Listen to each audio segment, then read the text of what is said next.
A lot of people don't realize how racism in religion is real. And today I'm going to prove it to you. Let's talk about it.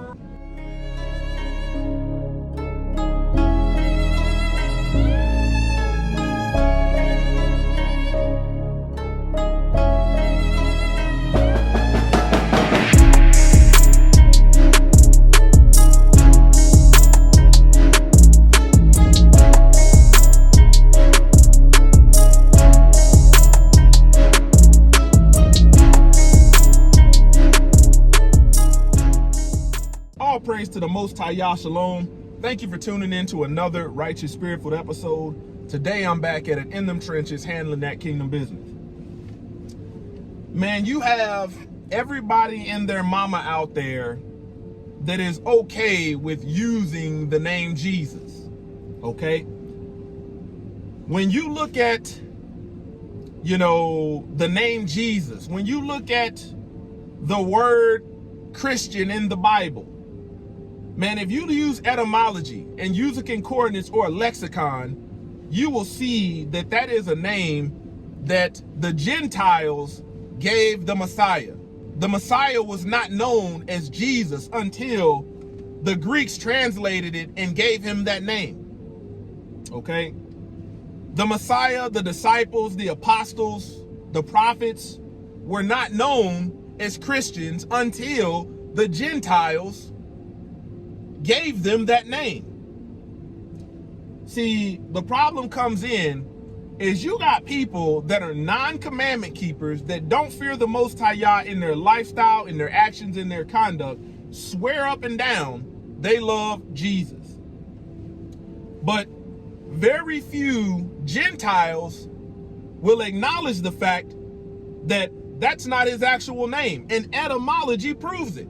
A lot of your pastors know what I'm about to say. When you look behind, the word Jesus, Messiah, Christ, you'll realize, okay, how they have portrayed in these graven images for this to be a European man resembling he's from the Caucasus Mountains. You're going to realize how real the racism is in religion. Man, the theory of race is not even that old.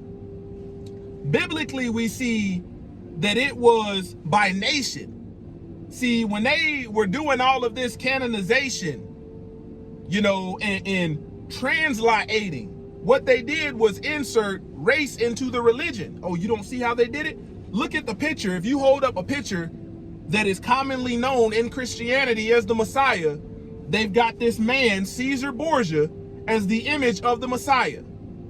Who walking around in those times of a Hebraic, Semitic, Israelite culture, lineage, and bloodline looks like that?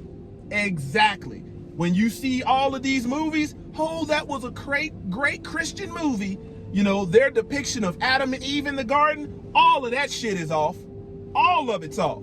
You can see where, these people of the Bible, even the Messiah, are described to give you, a description of how they look. Don't even line up with anything that they've told you.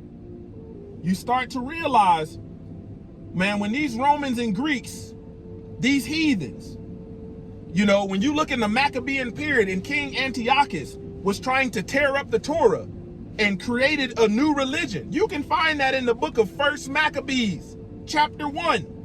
These Romans and these lawless Greeks, man, these heathens, what they did was they say, okay, man, we don't want that Hebrew, that Israelite Messiah. We don't want that joker with ashy feet and ashy knees. No.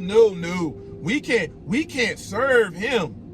We got to rebrand it and make graven images. You look at Catholicism, all of the doggone idolatry up in there. Molten image, carved images. This is why they got to whitewash everything. Go back and look up who coined or who made the word race. This word race just didn't poof out of thin air.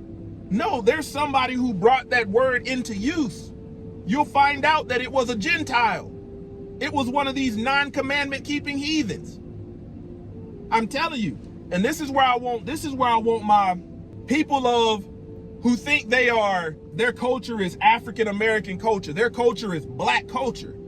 If race theory isn't that old, then how do you define your culture prior to that word existing? See, you cannot trust the person that indoctrinated you, the person that has the power of the pen to translate. That's why the word says the penmanship of the scribes is in vain. Man, they took those that was from the tribe of Judah, and you look at the etymology behind that, it's Yahudah, okay? And now they didn't simplify it in this and created who the Most High Yah says is the synagogue of Satan. Judaism. Now it went from Yahudah to Judah to Jews. And that's when people see Jew, they think about Jewish, Judaism. Power's always been in the pit. You cannot trust the one that has been trying to defile you, from the beginning, all that they did through the Maccabean revolt. Man, you see that, man, they was taking Israelites. They was taking those of Yahudim and forcing them to eat swine, to eat pork. Man, I challenge any one of these doggone heathen theologians out there to come against what I'm saying. And this is when you'll realize, oh snap, this is when you'll realize, man, there's a lot of racism in the religion. These people will not take down their graven images. They won't take down their molten images. They won't use the name. They rather use God because it hides the fact of all of their Roman and Greek deities. They're not going to use the name of Yahweh. They're not going to use the name of Yahushua HaMashiach. They're not going to use Shaul. They want you to read what you're reading through a Roman Greco lens. That's why they've given all of the prophets, all of the apostles, the disciples, they've given them these Roman Greco Latin names. And this is not so when we look at the manuscripts. This is not so when we look at etymology. This is why a lot of your religious pastors, they rather use a Western dictionary to do Bible study because it's hiding the fact of what I'm actually talking about. Better wake up, because the word says many will remain blind. It's Closer to Yah Ministries, kicking it gun barrel straight.